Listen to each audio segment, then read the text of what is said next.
saving money to buy an asset to pay for an event, which I think is really important.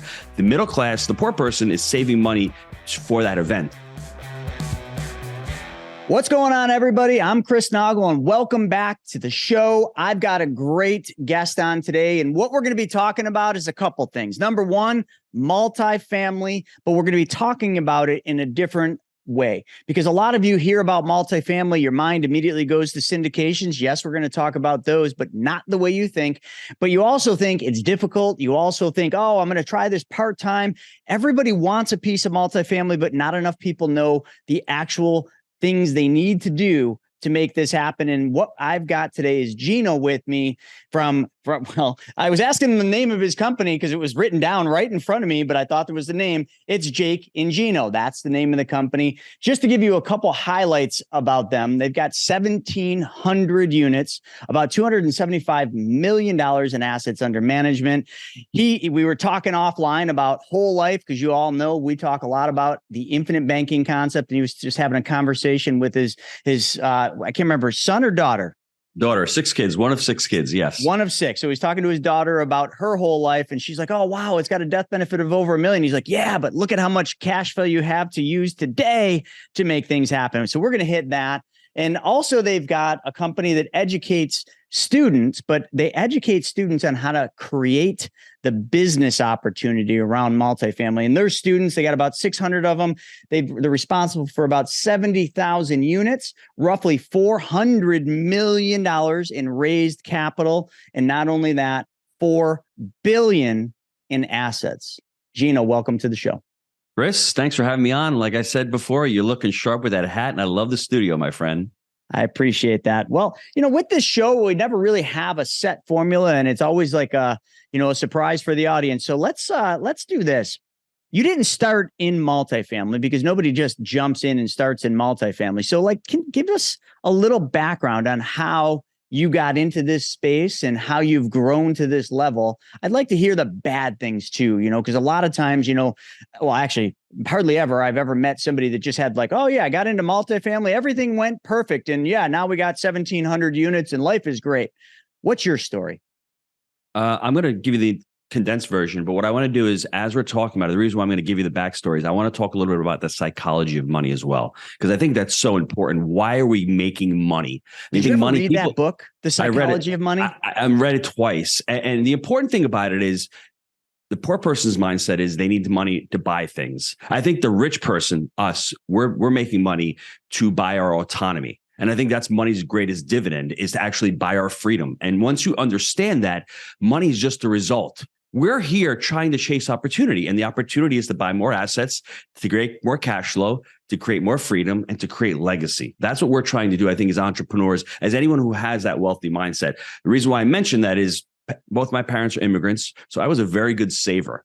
But I didn't know why I was saving money early on. Now I'm saving money to buy an asset to pay for an event, which I think is really important. The middle class, the poor person, is saving money for that event, whether it's a college, whether it's, retirement. Well, what I'm doing is, on our very first deal that I bought with Jake, I still own it 10 years ago. Think cash flows $9,000 a month, and I own it with me and my brother and Jake. So it's $3,000 a month. That asset 10 years ago has put 2 of my kids through college. It's going to put a third one through college. And when these events are all over, I still own the asset. And it's still printing cash flow. If I had used the old paradigm, the old Gino, I would have put money into a 529, which I was doing. I would have put money into a 401k and then use it. And once that money is depleted, it's gone. We don't have a net worth problem in retirement. I think we have a cash flow problem. And these are some of the things that I've learned. And saving is one of the best ways to create wealth. You need to have to save. But what are you doing with those savings, I think, is actually will be able to multiply the wealth. My parents were both immigrants, both hard workers. I started out in the restaurant business with my dad 30 years ago. I loved it until I didn't. 2008 comes, dad passes away, the Great Recession, and I read a book by T. Harv Eker called The Secrets of the Millionaire Mind. And I'm out there, Chris, blaming everybody. I'm blaming Obama. I'm blaming Bush. I'm blaming the economy. But meanwhile, the Chris. What year was that, Gino? I don't mean to cut you off. What year was it that you were in the blame game? I was 2007, 2008, because things were going good and then they weren't. And I think that's where we're coming back to right now. There's fear in the market. And I was afraid back then. And when I read the book, I'm like, holy crap, he's right. My life is a summation of all the actions that I've taken up until I'm like 35 or 36 years old. And once I realized that and I had the responsibility, well, what are the next steps? Well, the next steps are to devour education, to get into rooms that I wasn't getting into, to meet partners, to be able to create value for others. So when I met Jake in 2009, I already knew how to underwrite deals. I already knew what multifamily looked like. He didn't. He moves to Knoxville in 2011 and we start looking at deals. It takes us 18 months to find that first deal, right? Because I had already done a couple of bad deals. And, you know, Jake's not on the show, so I can say this. He hasn't done a bad deal since we've started, to be honest with you. And it's because I did them all. I got rid of all the bad deals, and we've done great deals, to be honest with you. Have they been hard? Absolutely. That first deal, bro, weekly renters, bed bugs, lady died in the apartment, septic fields blowing up. It was not easy. But the thing is, get going and then get good. That's the reality. And most of us never get going because we're waiting for the perfect opportunity and things got to align. Man, if I was waiting for that first deal, I wouldn't be here with Chris Naugle talking about this. But it's important that for me, partnerships was so vital. I was trying to do everything by myself, and multifamily is a team sport. You can start out by yourself, but the reason why you get into multifamily, it's a scalable business. You can start hiring people, and all of a sudden you can start implementing systems. And oh, by the way, if you do like to syndicate, I'll raise the capital. I need to find an operator, but that's the beauty of syndication. I know I went wide and deep on that answer, but there's so much to that answer. And oh, by the way, I've had 6 kids. We homeschool our kids, and it's been a great life. And one more thing, the partnership, the wife is amazing. If I didn't have an amazing wife with this journey, maybe a little different. Yeah. Happy wife, happy life. I can certainly say that. Now there's a lot to unpack there. And I just want to start, you had that epiphany moment, when you read that book around 2007, 2008, right when things were crumbling, right before the Great Recession kicked in. Mine happened a little earlier. So mine was in 2003, 2004. I had a lot of stuff going on, and I'm kind of embarrassed to say this, but the book that got me out of my own way, because I was that blame game. This person put me in this situation. That partner screwed me. This is the reason this is happening. Nothing was my fault. I blamed everybody. And then somebody handed me a Dr. Phil book. I know, but I read that Dr. Phil book, and that book was almost the same, right? It was about take responsibility for everything in your action or everything in your life, because even though you didn't create the problem, it's your problem. And nobody cares. And after I read that book, and it wasn't a big book, I still have it over in my bookshelf. I remember I was just like, that's right. God, that's so simple. Everything that's happened, everything that I'm dealing with, all this suffering, it's my problem. So I just got to deal with it. And that's when I started doing it. Now, I think the most important thing that you also pointed out is just that struggle. Like, you had to learn the hard way. Now, Jake, on the other hand, has had a nice, easy way, but somebody suffered and paid the price so that he didn't have to make the mistakes. And another thing I love, and I think this is a major mistake people are making, we're going to dive deep into this on the show, is you had mentioned it took you 18 months to find that first deal. Think about that. That's a long time. That's a lot of research. And I can't even imagine how many properties you looked at.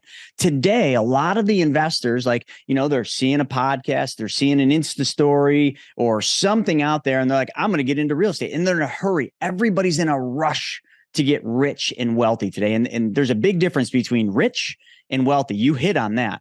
Rich people want to look rich. They want to act rich. Wealthy people, they don't always care about what they look like or what they're perceived at, but they've figured out one thing that the rich people haven't, and that is how not to give the money back. That's the secret sauce. Wealthy, the biggest difference is they don't give money back. Why are the Rockefellers wealthier and wealthier and wealthier as time goes by? Because they know how not to give it back and how to make it work for them. Where rich people, they just spend to look a certain part. One event happens and it's all over. And I think that's going to take me into this next part. I want to get right into it. We hit this offline, because every time I see somebody come to want to be on this show and I see multifamily, the first thing my mind goes to is, oh, they're trying to raise money for a syndication. And we hit that right off the bat. And you were like, I like syndication.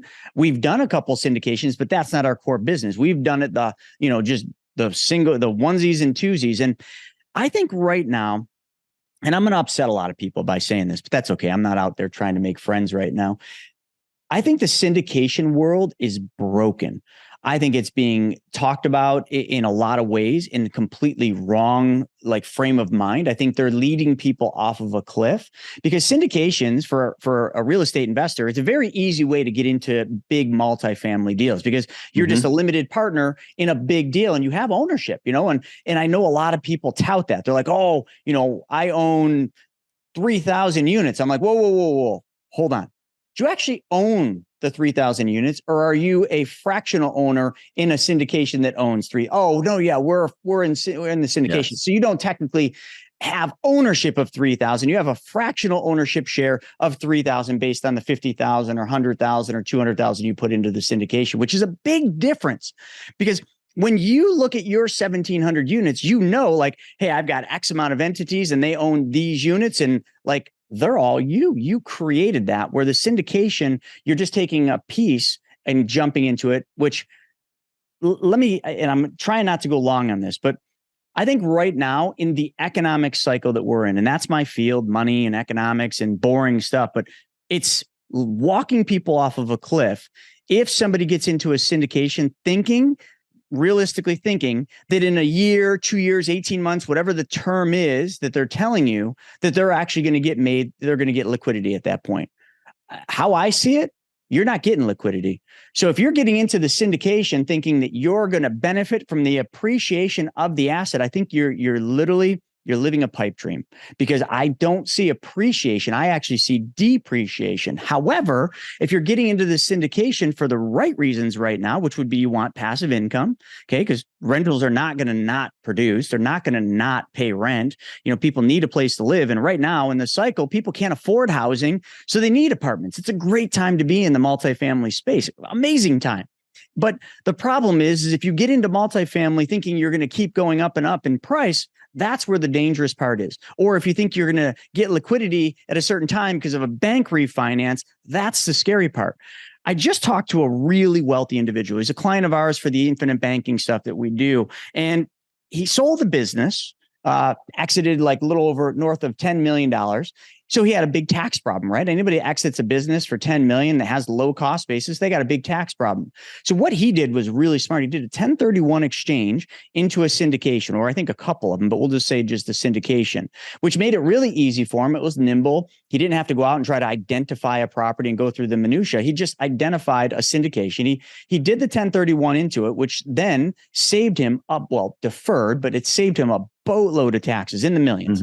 But then what they did is they did a cost seg on the portfolio, and it worked really well. And he got a whole bunch of depreciation now that he could write off and use that year. So for him, that was amazing. I mean, like, if you just take the millions he saved in taxes and you were to like look at that as part of your return, he probably made double-digit returns on that deal. But there's not a lot of people getting into syndications with that mindset. They're getting in because they want an income check, great, and because they think they're getting their money back. What is your take on syndications, where we're at right now in the market cycle, and in the dangers that I'm seeing out there that maybe you're seeing as well? Syndication is a tool in the toolbox. It's one strategy that you use to get into multifamily. I think you said rich versus wealthy. With syndications, you tend to have the fix and flip model because they tend to have to exit within 3 to 5 years. So you're getting your money back. For the syndicator, it's great because they put less money in. They get their cash flow day one with acquisition fees. Then they have to run the thing. I like syndications if you can find the right operator with the right business model in the right market. That works really well. If you're just starting out, find someone and join their team. If not, if you're operating as a syndicator, you're what I would like to see people do is, hey, do some syndications. And then when you've built up the capital, do a couple of smaller deals, joint ventures. That's a great way to mix it up. If you're a wealthy doctor and you want the tax benefits, syndications are great to invest in because you put money on the LP side. So you're putting money on the limited partner side. You're truly passive. And you can do 3 or 4 syndications in different markets. It's a great way to go out there and to actually diversify your portfolio of real estate. Now, when you're looking at it from my perspective, we focus on something called PPU. No one talks about PPU. It's profit per unit.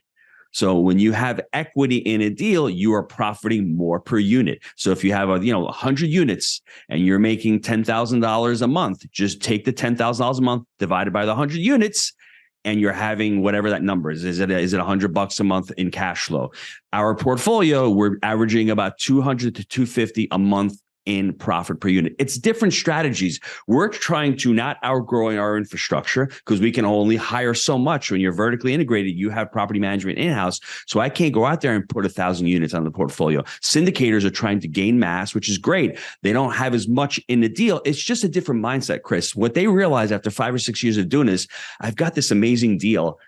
I have to sell it or possibly refinance it. Refining is great. If you can do that in a syndication, refinance it, give money back to the investors, and then really reset the splits, that's the best scenario that you can look at. But most syndicators are looking for that big check at the end, and then they've got these big taxes, these big capital gains, but you've just killed the golden goose. You worked 3 years to reposition the property, and they're in the business of those transactions, and you know how to create wealth. Transactions pay the bills. Equity makes you rich. If you keep going out selling these assets and not letting that equity crystallize, that's the problem. In real estate, the most important thing I can tell anybody listening right now, in real estate, you don't make money buying real estate. You make money selling real estate. You're making money in the buy, right? Because you're getting a little cash flow. But when you exit, you're crystallizing the equity, whether it's a refinance or a sale.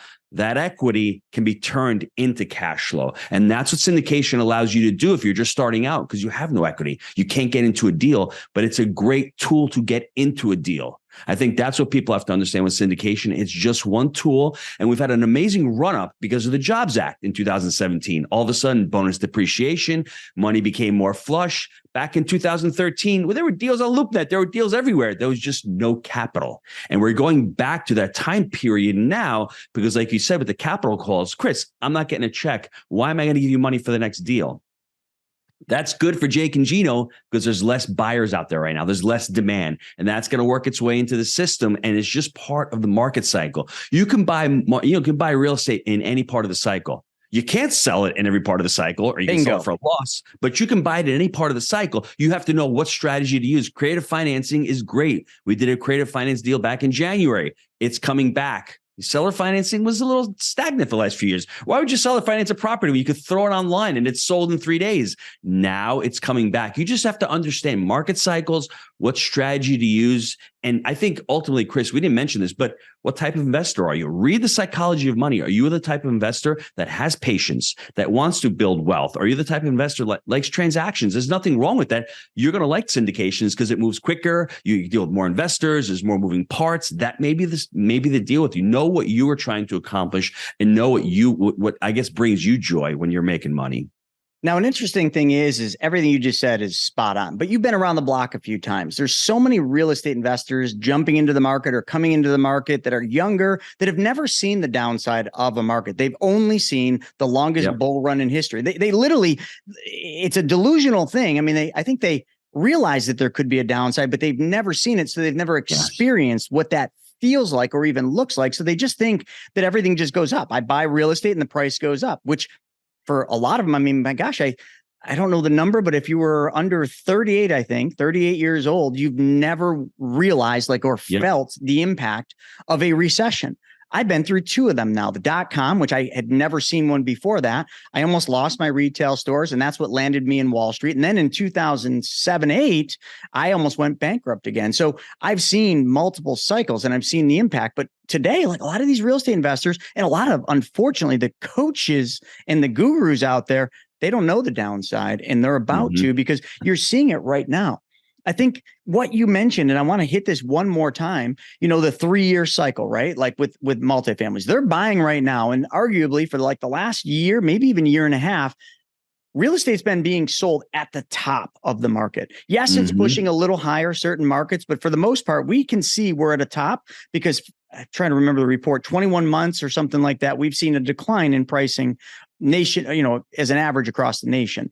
So if pricing continues to slide as the economy softens, and when we lose the stock market, I can't believe it's still doing what it's doing, but that is pure market manipulation, folks. Just as an aside, let me transition. Any of you that think that the stock market's real right now, I think you really need to just look a little under the hood and realize the reason the markets are going up is all concentrated in about 7 companies that are solely concentrated on hypotheticals, on speculation called AI. everything right now is like betting on one horse. And if your horse doesn't come in, you all lose. You're all going to lose. The markets are so dangerous right now. And when the stock market goes down and when the economy softens, real estate prices will soften because the Fed already has said they're not going to slow down on raising rates, at least this year. They're going to slow it down, but they're not going to stop. So there's still a little more pain in interest rates. The Fed hasn't reached their goal in inflation. So therefore, we've got to factor these things in to when we're looking at real estate and our goal. If your goal is to make money in 3 years by selling in a syndication and profiting, you're probably not going to hit your goal. You bought too high and you're going to sell lower. And so you're not going to be able to sell. So, I mean, that's the thing that scares the crap out of me in this cycle. Now, I don't know when you got into real estate, I don't know how you did it, but one piece of real estate that I've always been in love with, and I know it takes a while to get wealthy with this, but duplexes and triplexes, like just the little onesies, twosies, because there's never not going to be a buyer. There's never not going to be somebody that will move in there and pay you top rent. What is your thought of just some of these real estate investors that want to get into the market, just going back to the basics, almost like Michael Jordan and Grover. And, they always went back to the basics. Like, what's the problem with just building a real estate portfolio the good old fashioned way that I did it, onesies and twosies? Like, what is your thought there? Because it's not sexy on Instagram. That's why people don't want to do it. I always tell people, think big, start small. Because Chris, if you're on here saying, I need to get in 100 units and you keep saying that, but you can't do it. I mean, behaviors are belief driven. If you actually think to yourself, I can't do it, but I need to do it because everyone's told me, that's where I started back in 2002. I bought a fourplex with my brother.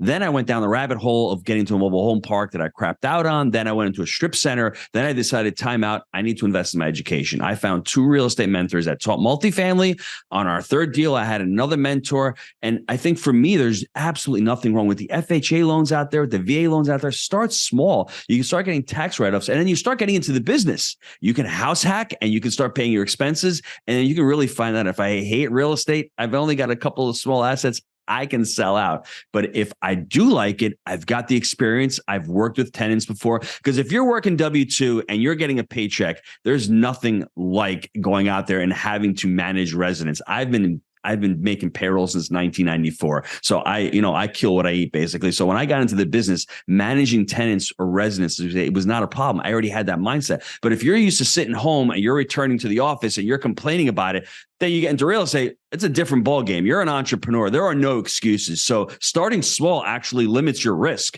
You're only putting X amount of capital into it. See if you like it. Once you like it and once you understand it, then I would say, how do I scale up? How do I get bigger? Let me go find other groups, other people that are doing it. Let me go out and see what they're doing, because success leaves clues.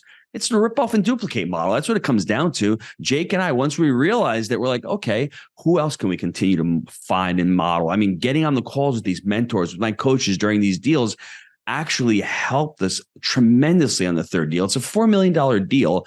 I had never done a deal with 136 units. It was our 3rd deal. I'm on with my coach. Jake doesn't know at the time. I keep sending him these documents, due diligence documents, underwriting templates. And Jake's like, bro, where are you getting all this stuff?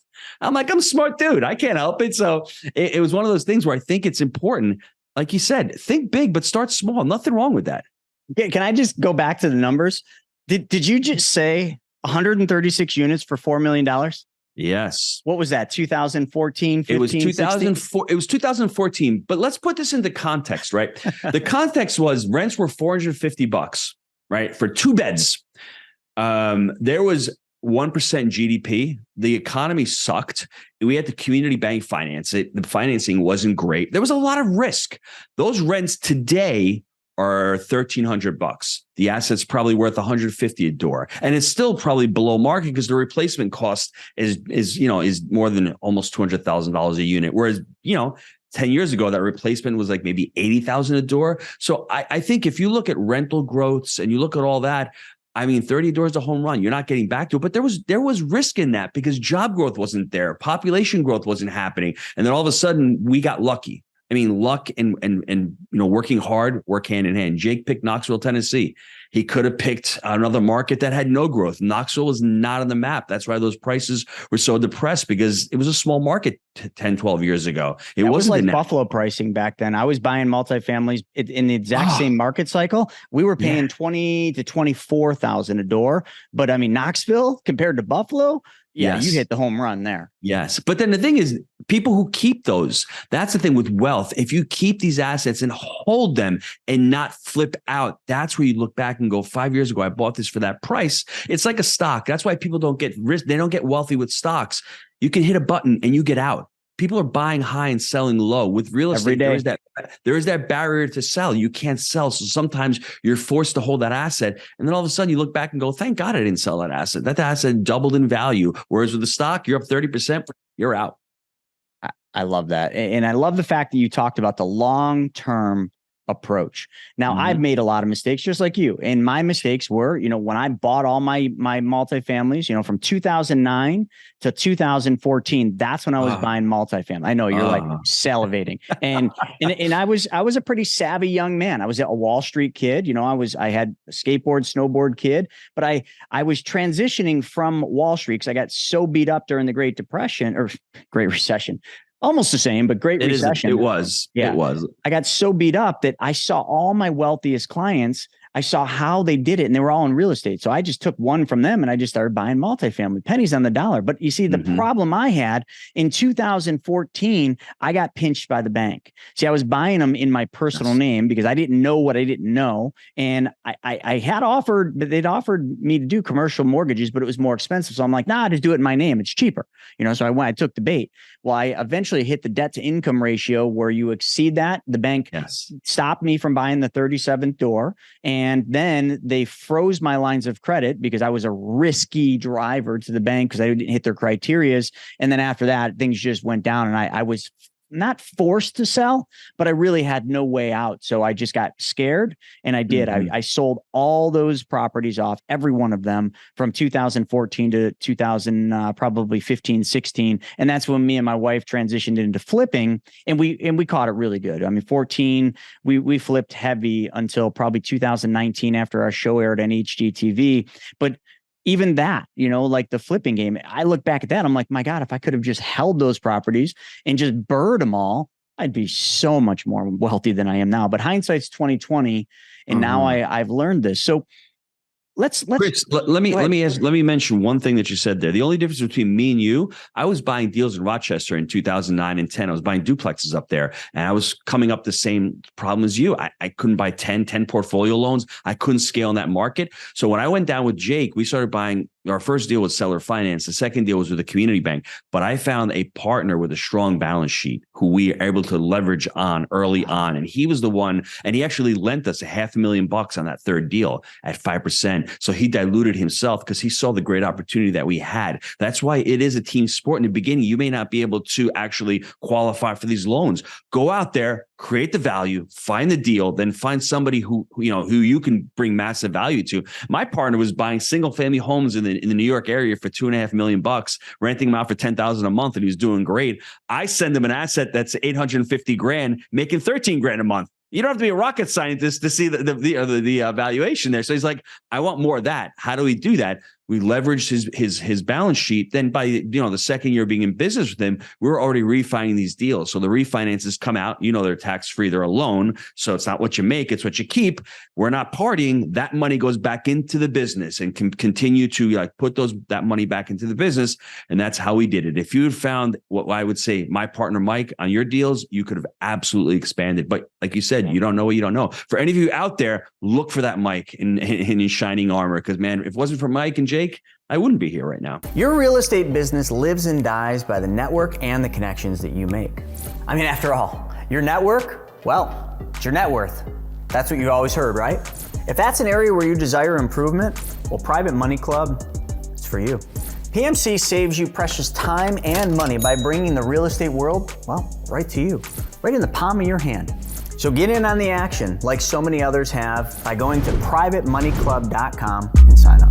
And I'm not going to lie, back then I had the ability. There's this guy named Matt who I'm now partners with in a development project we did out in a ski town. But Matt was that he was kind of at the same level as I was. And we were talking, and I could have hooked onto his wagon, but he was going a different direction than I wanted to go. And I didn't. He now has, gosh, I think they're at like 7,000 units and obviously doing quite well. But most of their units were bought literally between $18,000 and $30,000 a door. Just think about that. 18 to 30,000 a door here in Buffalo. And they've got 7,000 units. Now, and I'll tell you why. And I hate to say this and I hate to be transparent, but folks, you got to listen to this because this is a lot of your problem. It's a 3-lettered word called ego.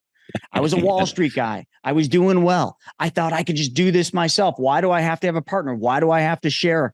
But had I done that like you did, Gino, I probably would still have those. Maybe I would have been smart enough to be like, hey, this Matt guy is really focusing on the management side of building the business, because that's what he did.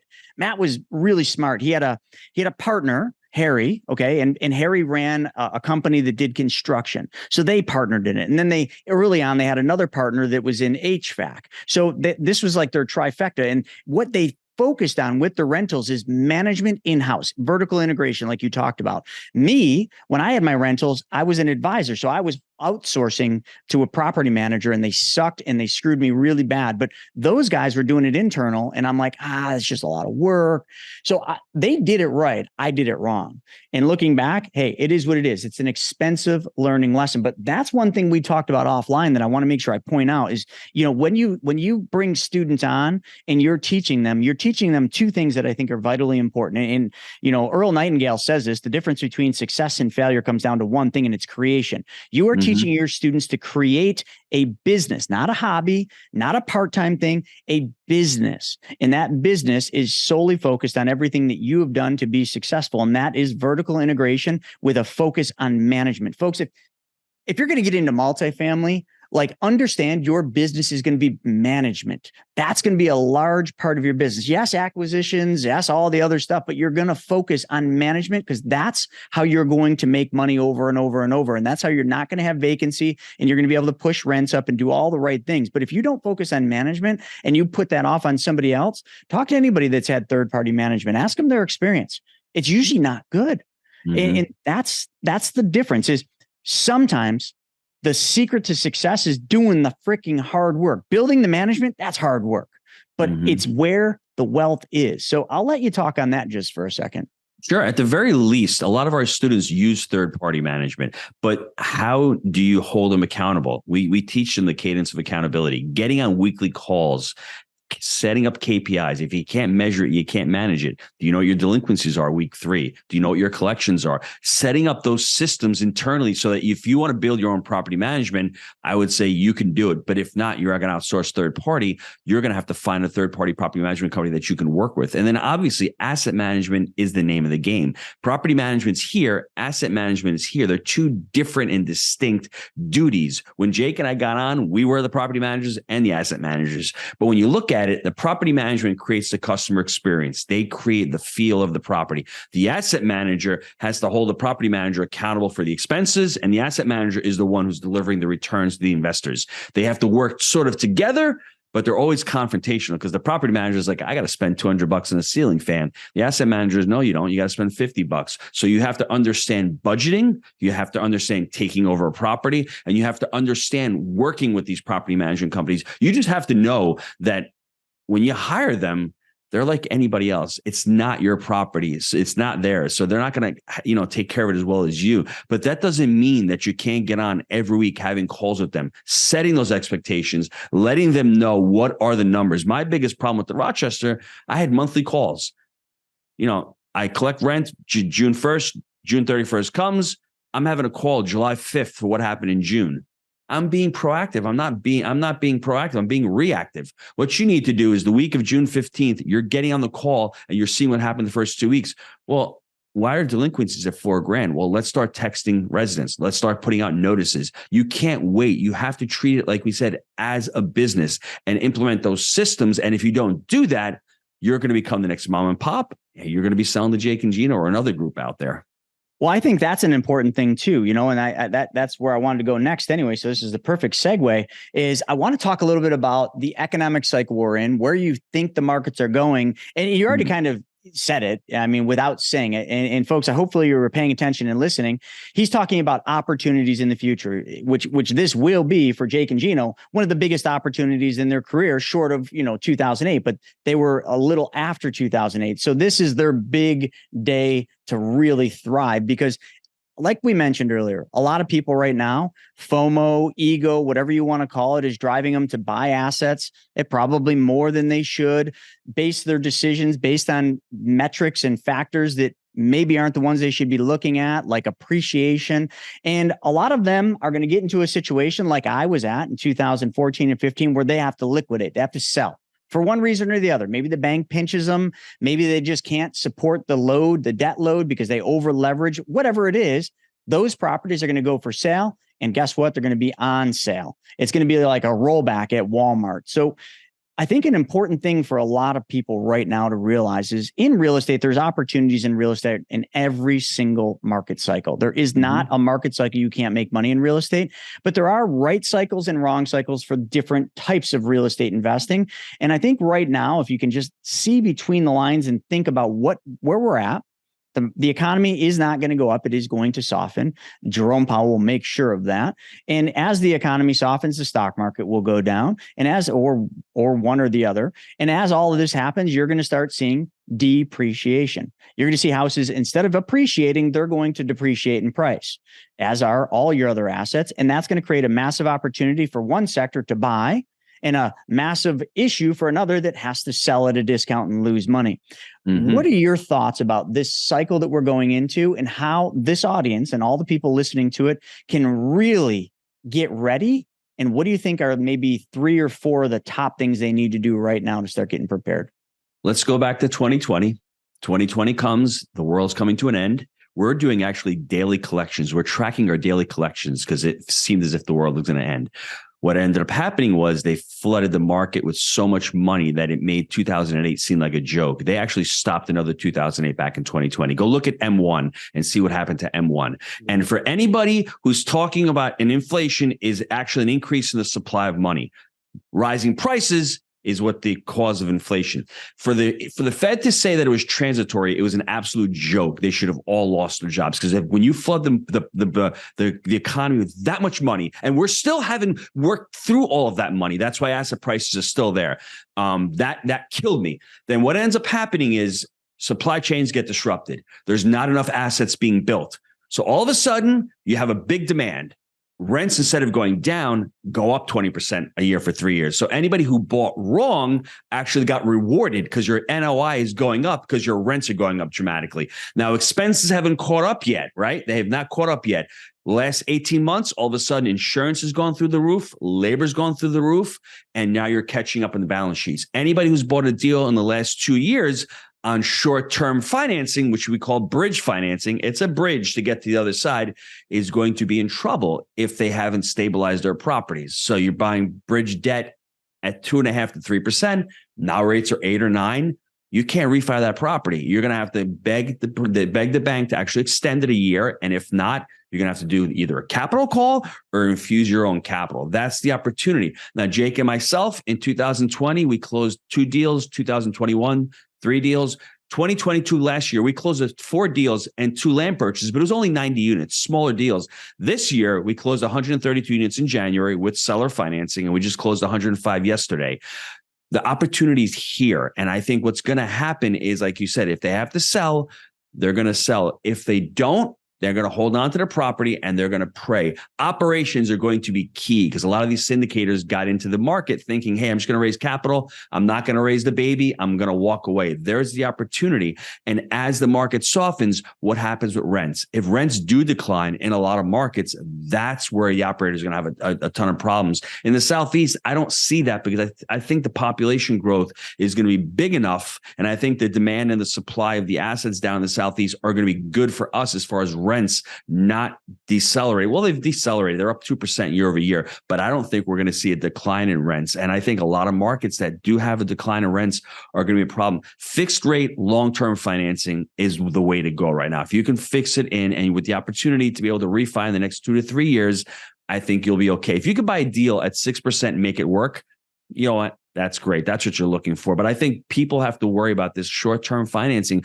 where everyone had that FOMO. You know, we're sitting on the sidelines not doing deals, and everyone is doing deals. We're scratching our heads going, how is this deal even making sense? How is it working out? So I think that's where the opportunity is, if you ask me. I love it. I think it's brilliant what you just said, and I just hope everybody that's watching this is actually. What are your thoughts on inflation? What are your thoughts? Because I mean, when they saying it was transitory, and I'm thinking, how can $6 trillion not end up causing prices to increase? Well, it's all bullshit. I mean, it was just nonsense to be. You know, I mean, if you look at 2008, you know, they printed $900 billion. That was unprecedented. It was just like, oh my god, that's the biggest bailout package in the history. And like I know 2008 versus 2020 is a long time, but it's not $5.1 trillion long time. And folks, you're not even counting the right numbers, because you got to look at all the stuff that's happened from 2008 up to 2020. You're at over $10 trillion in new money that was printed. And just so you know, when the Fed controls monetary policy. I love when people want to give credit to presidents and politicians for this or that or bringing down inflation. They have nothing to do with it. It's the Fed, folks. They control the monetary policy. When the Fed and the Treasury print a $100 bill, that means that your $100 bill in your wallet lost value right out of the hole. Okay, so that's all inflation is. When they print a dollar, your dollar becomes weaker. And when they print 10 trillion, or let's just use 5 trillion during the pandemic, your dollars got incredibly weaker. That's all. You think that things got more expensive at the grocery store. No, your dollars just bought less, but it looks like it's higher pricing. So a lot of people don't even understand inflation.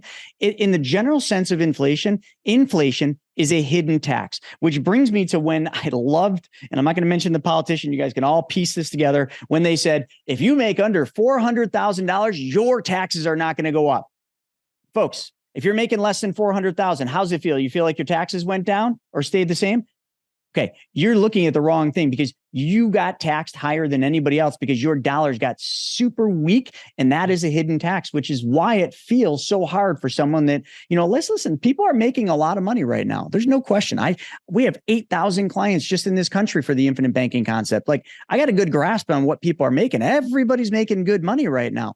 But even somebody that in a household, if each partner is making $100,000, they're not rolling. They're not. Gosh, I remember, feels like it was yesterday, but I'm getting old. I remember like, God, $100,000 is a lot. That person's doing really well. They're living a good life. They're driving nice cars, living in a beautiful house at 100. That ain't the case anymore. Mm-hmm. Like 100 isn't 100 anymore. So you really just got to look at the whole thing. I think printing 5.1 trillion for the pandemic, there was a lot more. And I think in the future, 10 years from now, 20 years from now, there'll be books that will tell you the truth about where that money actually went. Because if you've been paying attention, a lot of it just disappeared. Yes. It's not even accounted for. So you start explaining that to me, and I can start explaining to you, like how the universe was created, which I can't explain to you. You get the point? Yeah. But Chris, to the point is, that's why real estate ran up, because when you put in 2% interest rates and you put in free money, people aren't going out, they're locked in, and their savings actually went up. $100,000 earner was actually saving 30 grand because he wasn't going anywhere, or she wasn't going anywhere. So they're able to put more of a down payment.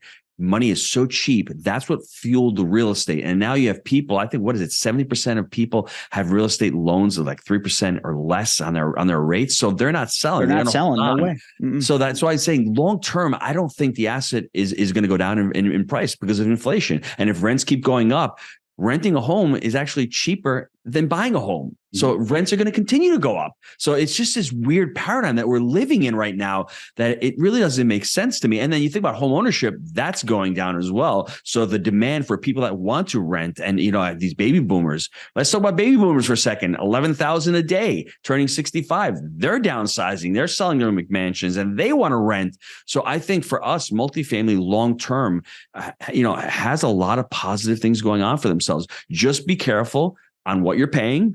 Be careful that you're buying the right asset in the right market with the right strategy. And if you want to create wealth, buy the asset for the long term and find somebody. If you don't want to operate, that helps you operate, or find a property management company that will do a good job for you. The only thing I'll say, and I'm not trying to be the negative guy here, but the one thing that will upset all of that, because you're right in all that, the demand is not going to change, which is going to drive more people to have to rent at higher prices. Pricing of real estate may stabilize in certain parts. If you're thinking California is going to be stable, that I disagree with, and there's no way in hell California is going to stabilize for lots of reasons. But the other thing that I think a lot of people aren't looking at is employment. Right now, we have some of the lowest unemployment numbers ever. And it's not because of the administration. It's not because of any president. It's just circumstantial based on the things that have happened. $5.1 trillion employs a lot of freaking people. Let's not forget that. But as we start to lose employment numbers, which is already happening, layoffs across the board everywhere are happening. They're just not impacting the home because it's a lagging indicator. So as layoffs happen, they still get unemployment. So you're not feeling that on Main Street yet. But unemployment is going to go up. As things soften, believe me, that's going to go up. And that's going to be the one thing that I think could upset some of these things that we're talking about, because demand will not change, but the employment will. And if somebody's unemployed, they just can't afford today's rents. They just can't afford today's real estate. So they're only, if it's a pendulum, because it really is, the only thing that can happen is, the demand can only pay X, the pricing's at Y. We got to bring pricing down to X to match the demand. And I think you're going to see that solely, and only reason for that are the employment numbers. And as we lose the employment numbers and we start seeing more unemployment, that will drive that. Chris, I'm hoping for that to happen, because the last 3 years it's been really challenging to hire quality maintenance. It's been very difficult. And I think now in the last 90 days, Jake was saying the other day, we actually fired our first maintenance lead in the last 2 years. We couldn't find enough. And I think as employment stabilizes, you're going to stop hearing this return to office nonsense. You have a job, value the job. There's no valuation of jobs anymore. I was thrilled out of college and all throughout that I had these jobs. Nowadays, it's almost like a burden for these people to go to work. I mean, they've been able to stay home, and this gig economy. I hope once that goes away, we'll be thrilled as entrepreneurs, because you'll be able to create more of a culture within your organization. You'll be able to get more people, the right people on the bus. And for us, that's actually exciting. Now, I don't know for the overall economy, all of a sudden you don't have 100,000 people working at Google. What happened to Twitter? They had 10,000 people working at Twitter. He takes over. In 3 weeks, he gets rid of 8,000 people. What the hell were those? What was 80% of the workforce doing? And I think that's what's been going on. There's a lot of money sloshing around.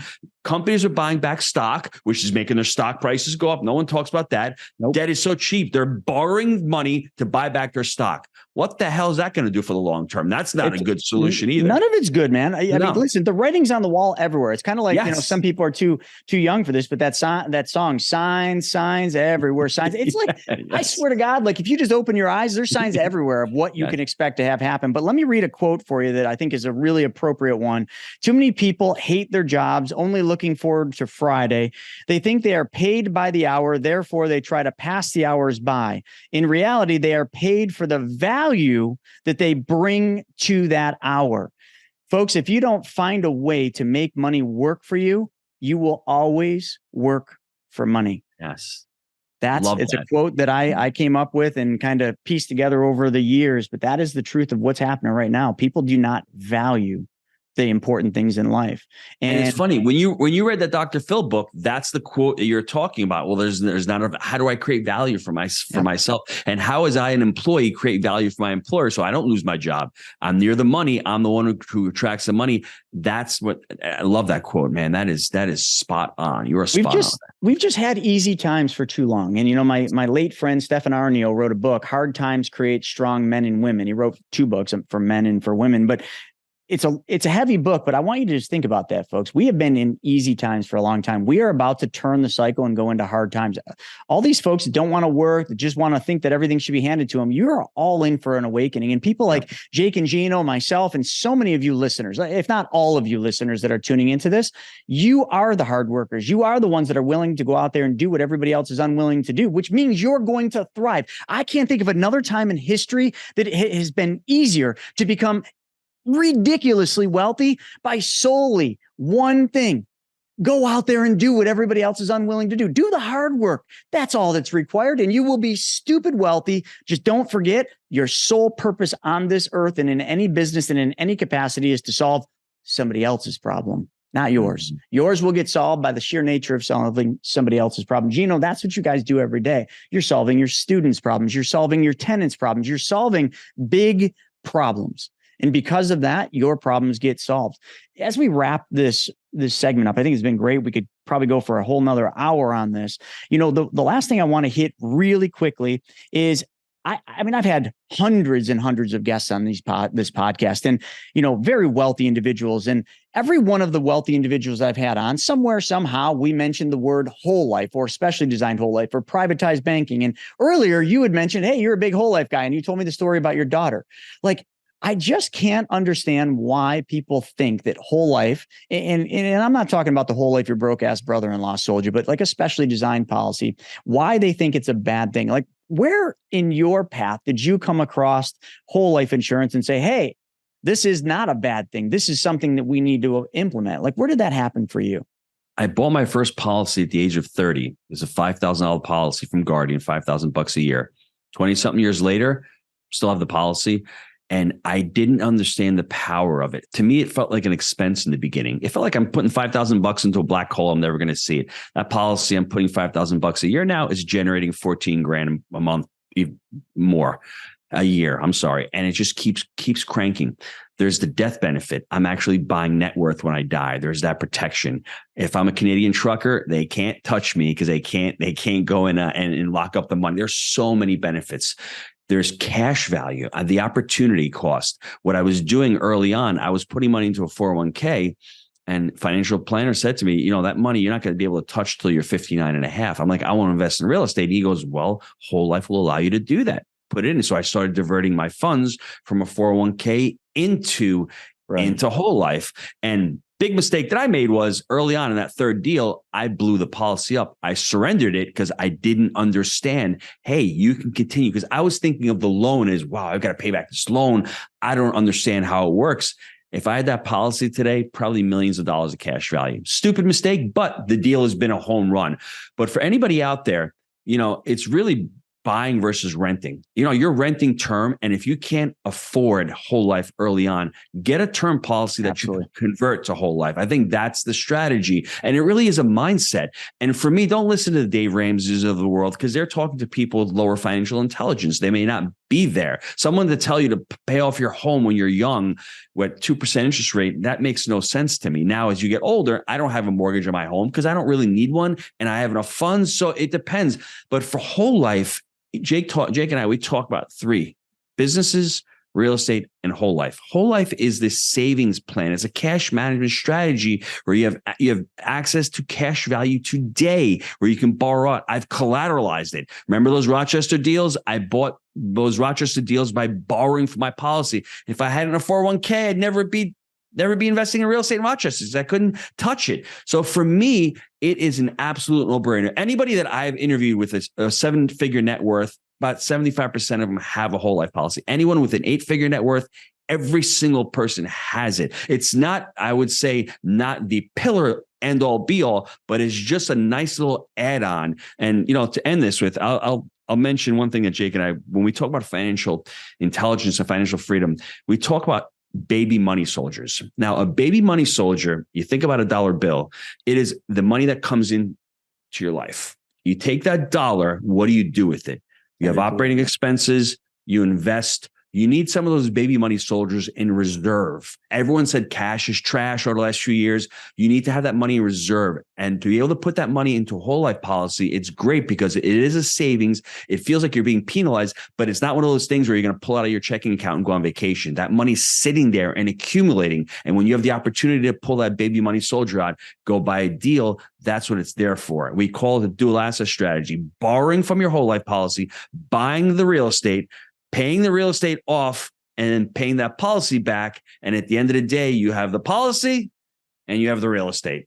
I mean, that's just the strategy to create wealth and keep doing it long term. It's an amazing tool to use. For anybody out there that thinks term, buy term and invest the difference, who's investing the difference? No, not a single wealthy individual I've ever met even remotely will allow that to be talked about. None, not one. Oh, it's embarrassing because you're going to buy term and go out and buy a TV. They're not investing in the stock market. That is never happening. Just put in a whole life policy, let it sit there, give it some time, because just like anything else in life, it takes a couple of years for it to start actually producing. But once it does, you'll be like, man, thank God I started this thing sooner than I did, man. The best time to buy one is 20 years ago. The next best time right now is to start putting money into a whole life policy. Well, there you have it, audience. Like, listen, that wasn't talked about, offline. That was just him. No, but this is what when someone says, I just did an Insta story or Insta post about this. Somebody said to me, the wealthy don't buy whole life. Folks, listen, like, I don't know if you're just listening, you just heard it right from the wealthy person's mouth. Like, that's the story. And not only that, I don't know if any of you picked up on that. That old policy that he had, he put 5,000 in and then could take 14,000 out.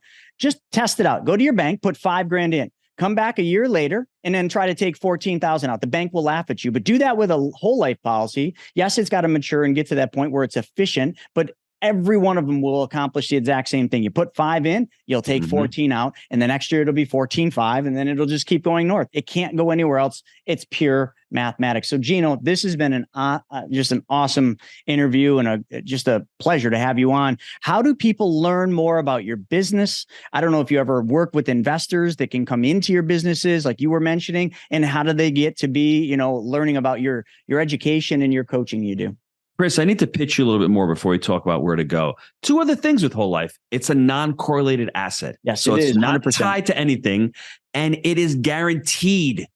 What's guaranteed in life? And when you retire, you can actually pull it out tax advantaged. It's not what you make, it's what you keep with this thing. So you're a real estate investor. You're illiquid at the end of your life. You've got $100 million worth of real estate. You're going to pass it along. How do you pay the taxes? Well, you have death benefit, you have whole life, or you've been using it. So to pitch it along, if you're waiting on the sidelines, pick up the phone, call Chris up and start the conversation, because to create wealth, to protect your legacy and to be able to use that today, I mean, there's no better tool than whole life, to be honest with you. Another tool in the toolbox for the wealthy. Anyway, jakeandgino.com. Just go to the website, check out the podcast that we have. If you want to learn about more about multifamily, get a scheduled call with the team. And, that's it. Just go to jakeandgino.com. I love it. I love it. Well, all right, Gino, it's been a pleasure. And hey, everybody that's watching this right now, thank you for joining us for another episode of the Money School podcast. I hope you learned something, but please do me a favor. Don't just take this and feel rah-rah. Take something you learned here today and apply that knowledge, because that's the only way you're going to get ahead. It's not just listening and learning. It's an application of 1 or 2 things that you learned on this episode. Do me a favor and go apply, and your life will change. Mark my words. Thank you, everybody. We'll see you on the next episode.